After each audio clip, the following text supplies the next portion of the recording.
Today's episode has been brought to you by OfferingTree. If you are wanting to simplify everything and anything to do with having an online yoga business, make sure to check out OfferingTree. I use and love their software, and I tell yoga teachers about it all the time because students can easily register, pay, fill out the waiver form, get the Zoom link, get an email confirmation, see it in their own time zone, and this is all automatic when you're using OfferingTree.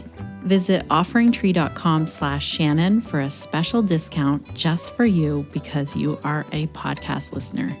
Today's episode is also brought to you by Pelvic Health Professionals. This is the other side of my business. We have the podcast here, but then we also have an online membership for yoga teachers, PTs, movement educators, healthcare professionals, and anyone who wants to learn more about pelvic health. We hire guest experts each and every month to teach us the most up-to-date information. You get to attend live calls and get your questions answered in real time. Later on in this episode, I want to tell you something really cool about our December pelvic health guest experts that's coming in to speak with us. But for now, just go and check it out. Sign up if you haven't already. If you're wanting to learn more, that's over at pelvichealthprofessionals.com. Hello and welcome to the Connected Yoga Teacher Podcast. I'm your host, Shannon Crow. My pronouns are she, her, and this podcast is being recorded on Anishinaabe, Odawa, and Mississauga land, also called the Bruce Peninsula in Ontario, Canada. And wow, is it snowy here today. I don't know what it's like at your place, but it is windy and snowy. It feels so cold. And I'm thinking, you know what? I need to get out for my daily walk. And I've been not doing it, friends. So if you follow me on Instagram, tell me, hey, Shannon, are you getting out for your daily walk? That's where I generally post. I generally post when I get outside and walk. If you are new here to the podcast, you might not know that I'm a mom of three, a yoga teacher, and founder of Pelvic Health Professionals. And if you've been here for any time at all, you know how things go here. This podcast was created for you, the yoga teacher, so that you can connect to the ideas and information that will support and sustain you as you grow your yoga business. Because I get it. Leaving a yoga teacher training and jumping out into the world of being an entrepreneur and being a yoga teacher, oh my gosh. Yeah, there are great days, but there are also some really tough days. There are struggles, and we've been chatting about some of those on the podcast in previous episodes. And today we're going to get into what if we're dealing with grief and loss as a yoga teacher, or what if our students are dealing with grief and loss? Connected yoga teachers, I want to tell you on a really personal note here this week, the timing of recording this intro. So I did this podcast interview with Sue quite a long time ago, but the timing of recording this intro is hitting my life right on a week where my family is experiencing loss and grief on many levels. So my uncle Ray, he passed away this week, and it's just been a really tough week, obviously. And so I felt like, oh my gosh, can I record this? You know, I'm all here for emotions and tears, but I also want to make sure I can get the podcast episode together for you. So releasing this week is also reminding me of all of the things that I learned in this interview. And so if you are in a point of grieving, if you are supporting someone who is, I just want you to know that you are not alone. As humans, we all go through loss in so many forms. We, might lose a loved one or a pet, loss of a home or job or business. I know that there are a lot of yoga teachers who have changed their business or closed their studios. And especially during this pandemic, during COVID, the loss of normalcy is something else that we are collectively grieving.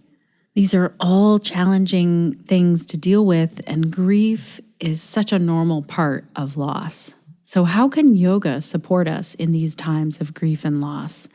Sue Andersen joins me today on the podcast to give us her insights.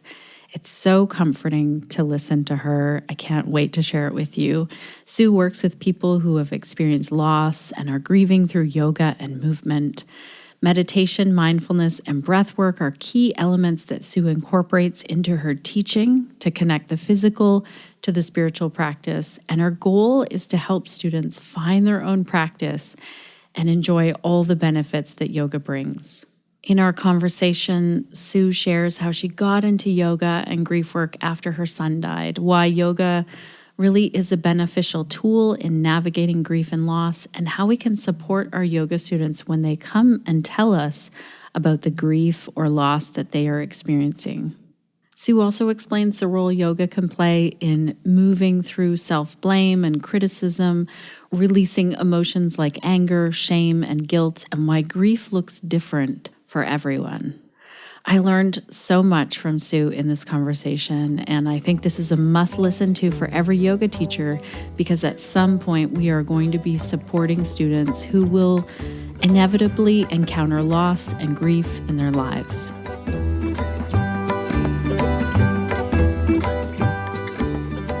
Welcome to the Connected Yoga Teacher Podcast, Sue. It's so great to have you here today. Thank you so much, Shannon. I'm happy to be here. I'm excited that we get to talk about your journey and how you now have niched down and focused in to teach about grief and yoga and how those things go together. So before we get into that, why don't you tell us where you're located, what's the work that you do, and who do you do it for? I'm located in Cape Cod, the state of Massachusetts in the U.S. And the work that I do as a yoga teacher is helping people that have experienced loss and are grieving. And I work with them with different movements, journaling, and other types of modalities. And how did you get into doing this work? Were you a yoga teacher? Were you tell us your story of how you got into doing this. Sure. 10 years ago, my son died. And prior to that, I really didn't do any yoga. He actually introduced me to yoga. He was doing a lot of fitness training. And one day had said to me, "Oh, Mom, you really need to try this." So I kind of got into it, and I was really focused on yoga from a physical standpoint, at the gym. And then after he died, I really was at a loss. Like I didn't want to go to the gym. And I had talked with other people who had mothers who had lost children. And one of the first really, really good pieces of advice given to me was about breathing. And, take those simple breaths, inhaling through the nose to a count of 3, exhaling to a count of 3 to kind of calm you down. And that helped me tremendously. And I kind of learned a little bit more after that. And then 4 months after he died, I joined a yoga studio, and I went to yoga 6 days a week. And it helped me both physically, because I really felt my grief in my body. So it helped me physically move that grief out of my body, but it also helped me mentally, right? Calming, releasing stress, relieving stress. And that's really how I got started. I practiced for about 3 years, and then I took a teacher training. And that's kind of how my journey started. What an amazing story. And it's interesting that the breath really, you feel like that was, if I heard you right, you were feeling like that's the tool that really held you. Before we get into, because I'd love to ask you what else helps. I mean, so often I feel like people are going to Google and typing in yoga for, and then fill in the blank. And I know there's no direct recipe, but before we even get into that, do you want to also talk about how grief can show up? I feel like you shared your grief story. I'm so so grateful to you for sharing that with us. And I read somewhere on your website that it's not always about losing a person and the grief of a person. So, what's your definition of grief? Yes. So I'd like to just tell you a quick story about how that kind of started in my mind in terms of where I am today and how I focus on grief. Before I took a yoga teacher training, I did training in mindfulness.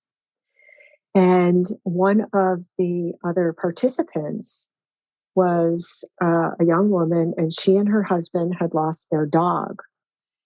And she was in so much pain.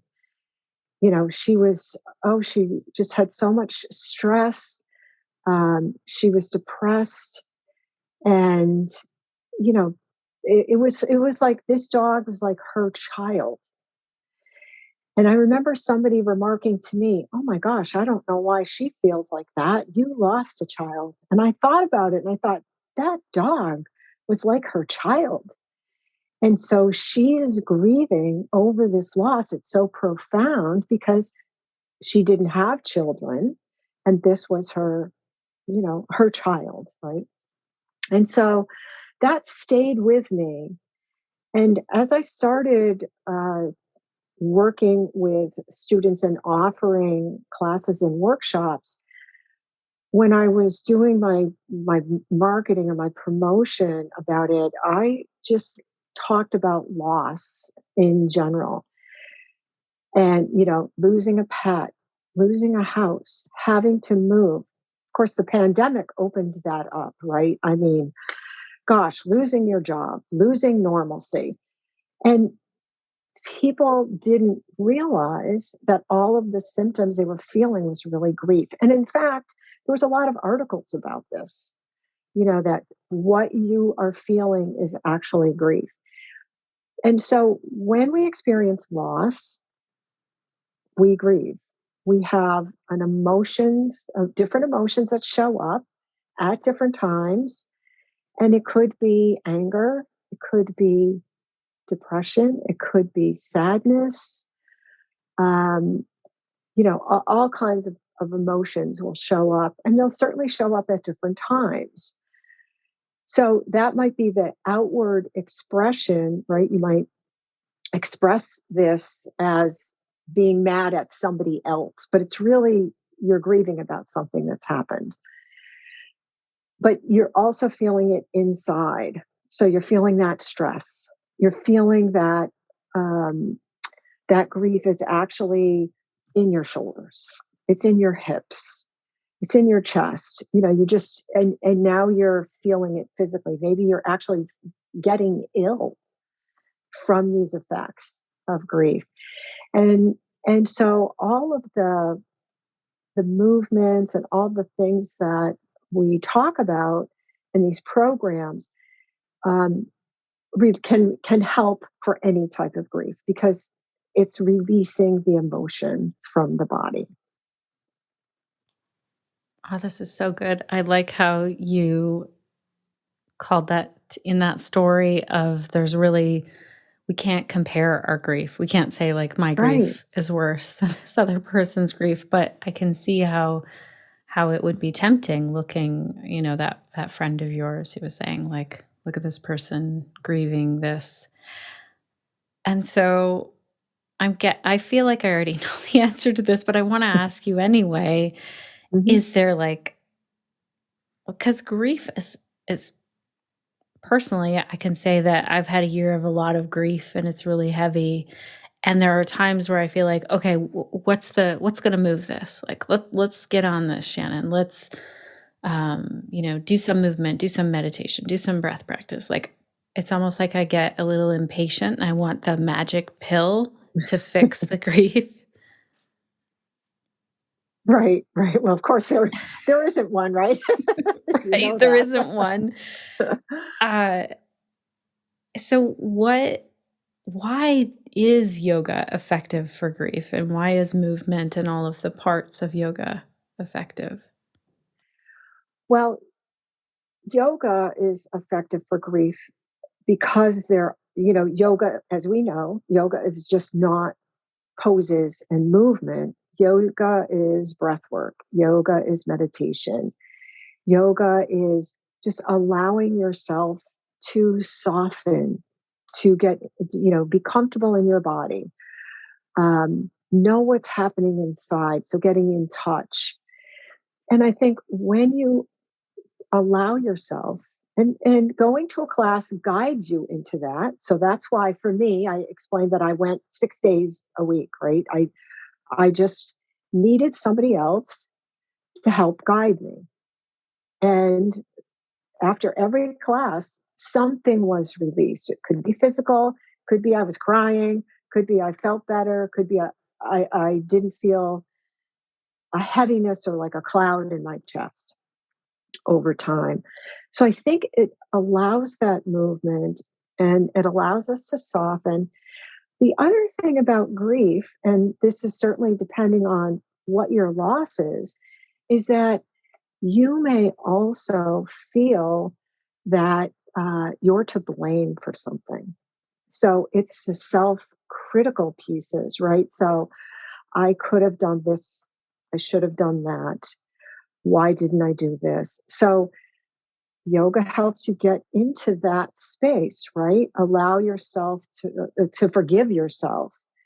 And it's not something, as we know, it's not something that happens right away. So, when I first went to yoga classes, I was going for the physical.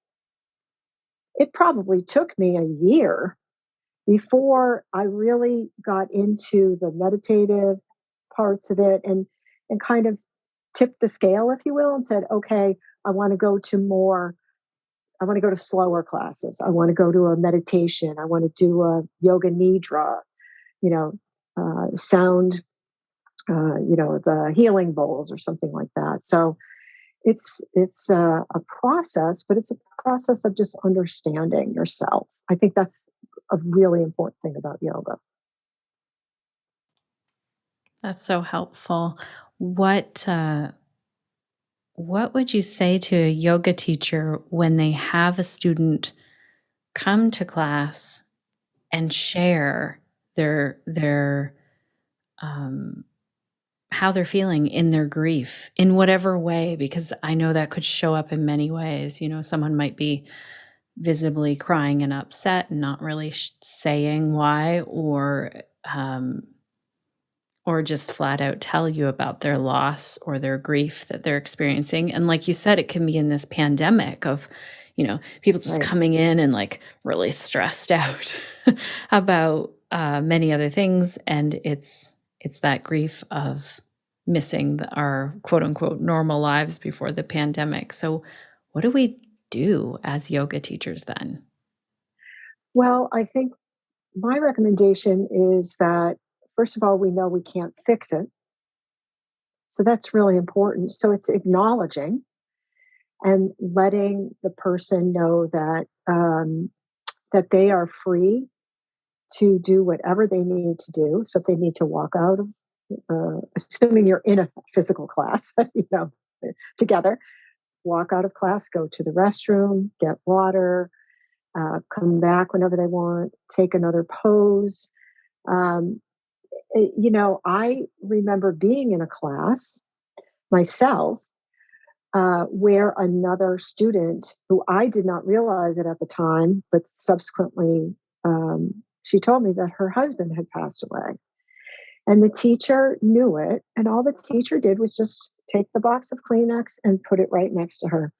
Continued walking around the room, talking. And that student was able to just, take care of herself at that point in time. So I think that's important in recognizing. And I think teachers that have taken any kind of a trauma informed type of whether it's a webinar or an actual training, a weekend training, something like that, it's a very similar type of thing. You can't fix something, but you want to just let that person know that you're there. Is there anything that you saw or you've heard about that wasn't helpful in a yoga class, or anything that you can think of that wouldn't be helpful when a student is dealing with grief? I personally don't have any experience where a student in a class of mine was a regular yoga class, had any outward expression of grief. So that I'd never experienced that.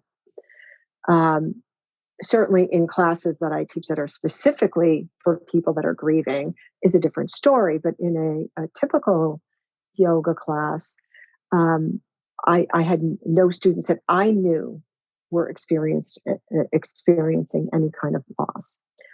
From my own personal experience as a student, um, the I did not have any experience that was negative for me.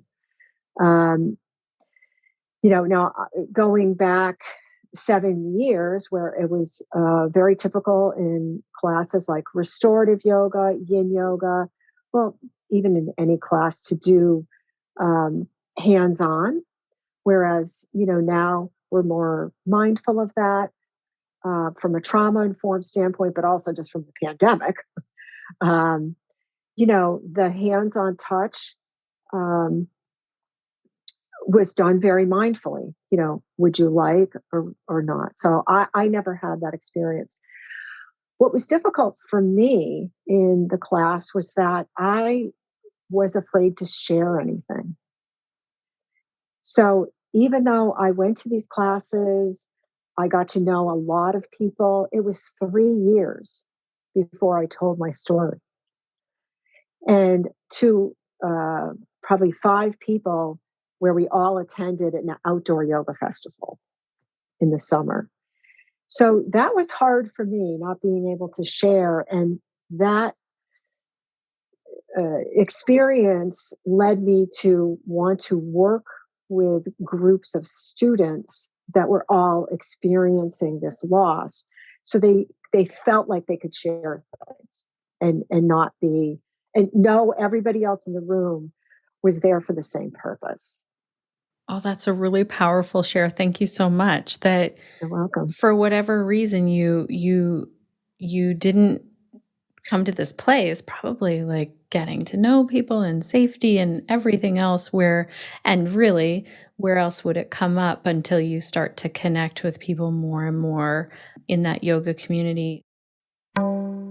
Hey, connected yoga teachers, I'm popping in here for a quick moment because I wanted to share some feedback from Carly, a yoga teacher who's using OfferingTree for her website.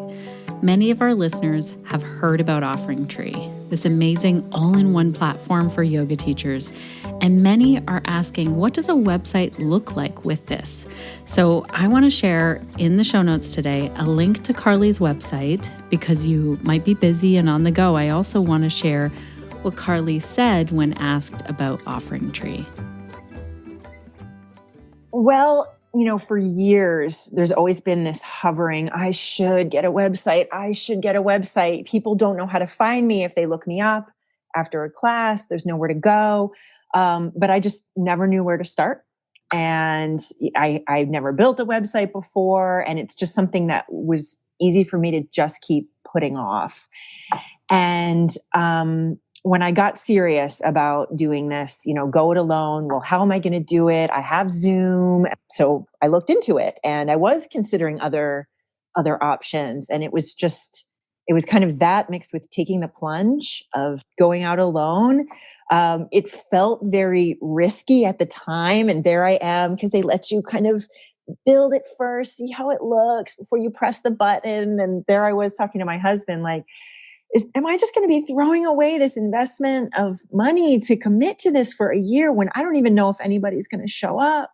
And I made my money back within 2 weeks.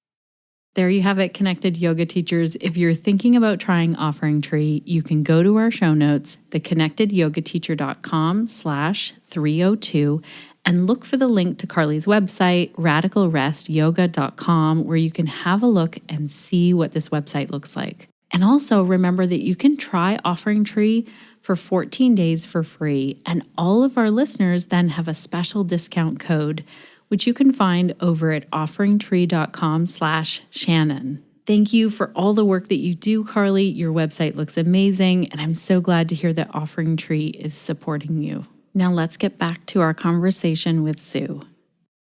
So walk me through what are some of the differences then of a specialty yoga class or series that is yoga for grief, or maybe you can only speak to how you do that session. What are some of the things that are different?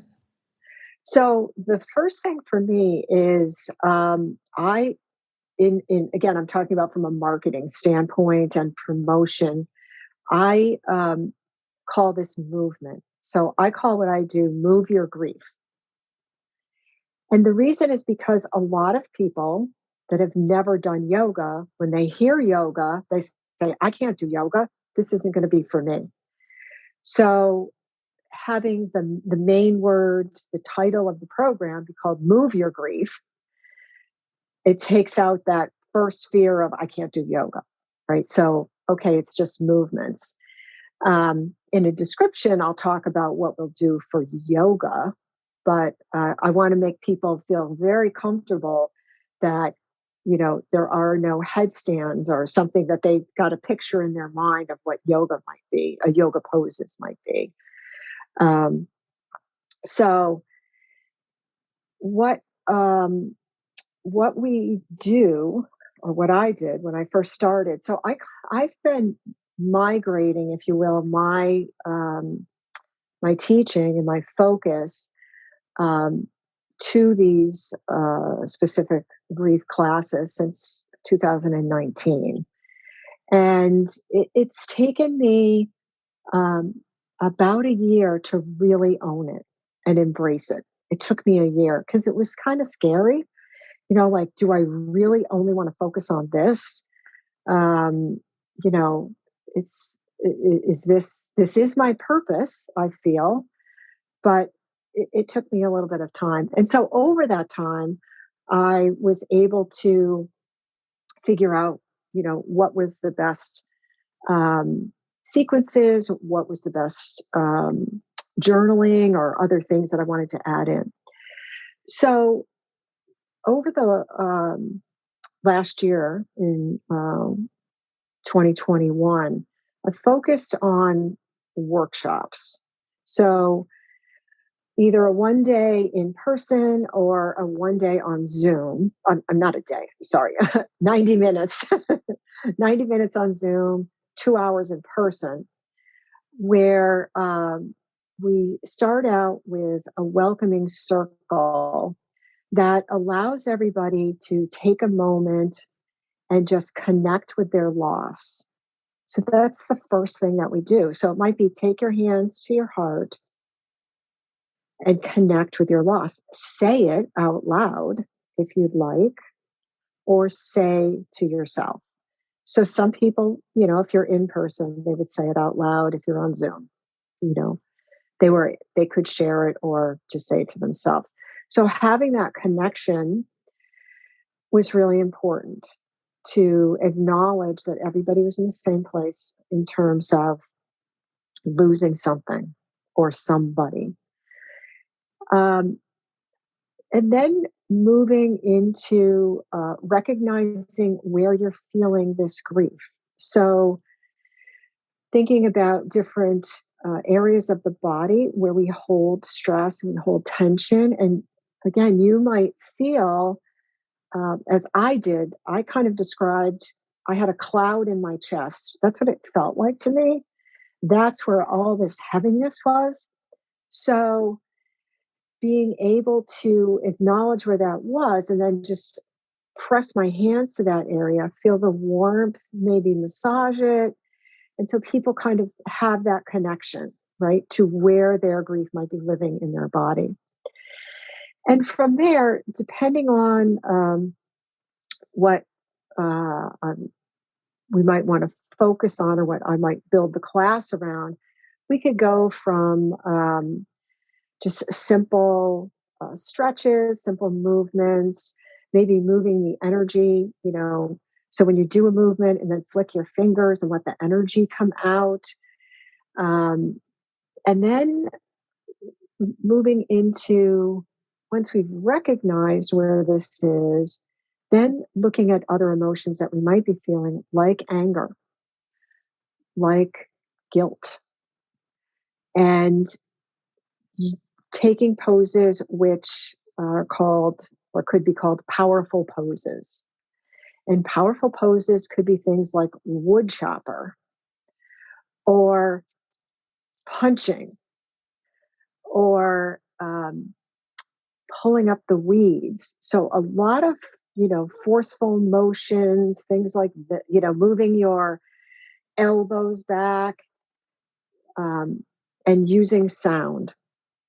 So it could be a movement and then saying like ah or ha or some kind of noise, and letting that all out, releasing some of that anger or guilt or shame or whatever you're feeling. And then from there, moving into some softening.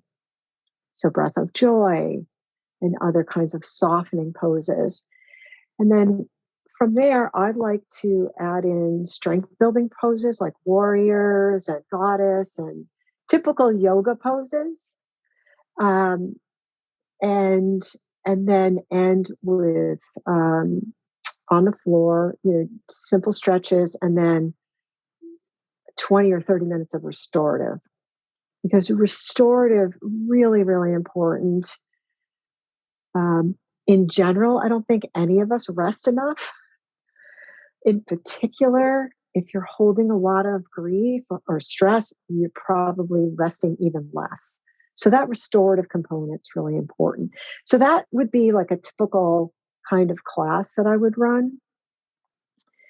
And just to add one more thing to that, Shannon, recently over the last year, I've been working with a local nonprofit organization whose goal is to eventually have a grief and wellness center. So that's their goal that they're hoping to achieve in the next few years. And they have been sponsoring my programs that I do in person or on Zoom. And recently, over the last couple of, I guess in the fall, really, we started this. I've been working with a grief counselor. And so we've added in another dimension to this, which is a journaling part. So after a segment, like the opening circle and the getting in touch with your grief, noticing where you're feeling it, then let's write about it and maybe share a little. And that component really just, I think, opens it up for people. They certainly know it's not grief counseling, but it allows you to have more expression. And so we found that has been very helpful as well for people. What an amazing thing to have a program supporting people in that way and to be pulling in from different modalities. I know that journaling sometimes is just the one way to work through, different things that we're dealing with in life. Is there a component of this where you talk about grief? And I guess the other part of this question is it helpful? Like, sometimes you read little quotes about grief, or maybe someone tells you how it was helpful for them. Some of those things have brought me comfort and some of them feel annoying. What are your thoughts on offering advice or ideas Right. for grief? So I'll tell you that I tried that once. So one of my online workshops, I thought, well, let me give some journal prompts ahead of time to people, and I'll integrate these into the segment. I did not feel comfortable. I felt like this is not where I'm helpful. However, bringing in this grief counselor, who that's her bailiwick, so to speak, right? That's what she does. She helps people talk about it. That doing the journaling piece and then allowing people to share if they would like to. And she'll share first, and talk about, her loss. But it's mostly related to that prompt. So, how did you feel after doing this? Or did it release any emotions? Or what came up? What did you start thinking about when you did this? And that allowed people to share. And once one person shares, another person might share. And what was really nice, in one of the segments that we did before the holidays, was that at the end of, and this was in person and Zoom, we tried a hybrid model. And people that were in person really connected with one another. So most of them didn't know each other, but at the end, we're able to say, "Oh, that was helpful for you." Oh, and share different resources. So that was really nice, and then honestly, we never saw those people again. So they got out of the workshop what they needed. Maybe they'll come back again, but then new people came the next time. That's really helpful. Thank you for sharing that you tried something and you're like, no, this isn't fitting. And then I love that you brought someone else in and that's their specialty. I think there's a lot of space for that in our yoga world, collaborating with other professionals. Is there anything that you've learned from your personal experience of grief? Or is there anything that you know now where you wish you would have known at the beginning? Well, I've learned a lot. I will say that. One of the most important things that I learned was that it is really important to let all of these emotions out and not hold anything in. And, this, what we're doing, this move your grief type of workshops is one way. I wrote notes and put them in a bin and lit them on fire. Let that thought out of my head. I wrote on rocks and threw them in the water to let that out of my head. So I think it's just really important to find different ways to allow those feelings and emotions to come out. That is really important. The other thing, I think that I learned is that everybody's grief is different, their timeline is different, and the fact that it's not necessarily a person that you're grieving. And understanding that is really helpful in just not just this program that I'm doing, but just even friends. I have a friend who lost, they friends that lost their daughter a few years back. And when I would see the husband, I'd say, "How are you?" And he'd say, "Oh, I'm just great." And then I'd think, how can he be saying that? But then I have to realize, and it was a genuine, "I'm doing great." I'd have to say, well, that's the way he's grieving. You know, I, I might not say that, but I have a different way of grieving. So that was definitely something that was very important for me to learn. Oh, that's good. Thank you for sharing that. I get what you mean where you're like, okay, my grief looks different than yours and the hard time that it can be to understand someone else's grief as well. Right, right, right. Is there anything that you would tell our yoga teacher listeners if they're dealing with grief right now, if they're personally dealing with grief? Anything that you would share with them? Yes, I would. I would encourage anyone that is dealing with grief right now, especially yoga teachers, to actually seek out some outlet that will be helpful to you. As yoga teachers, we want to be able to take care of ourselves. We try to take care of ourselves. Sometimes you need to let go of that and you need to be led.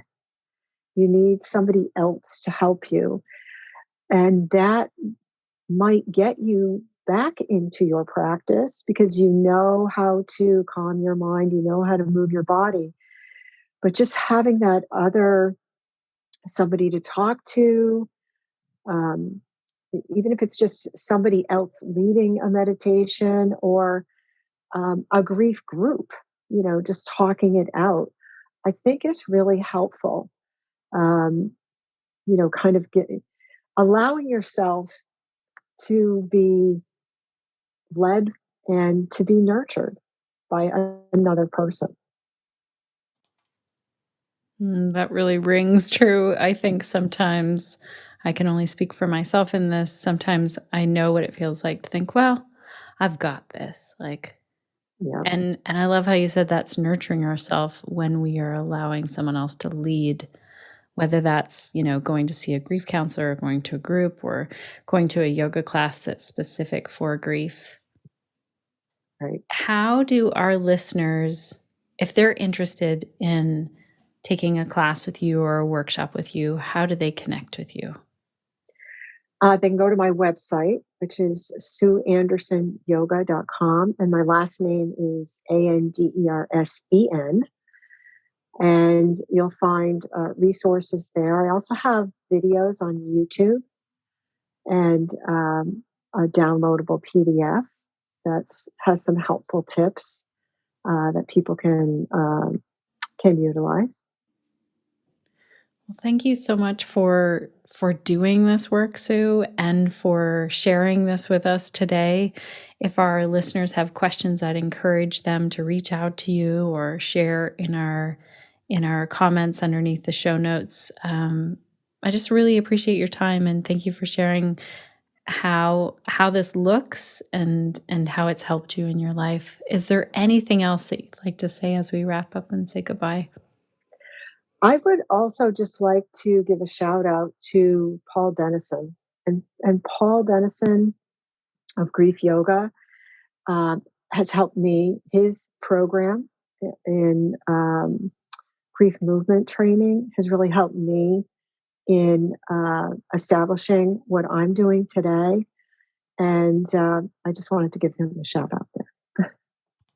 I'll make sure that we link to that in our show notes. I got looking just from following the track from your website where you give credit to one of your teachers. Then I followed over and said, right now there's no training, but you can get on a wait list or something. But I'll make sure that we link to his website. Thank you. All right. Thank you.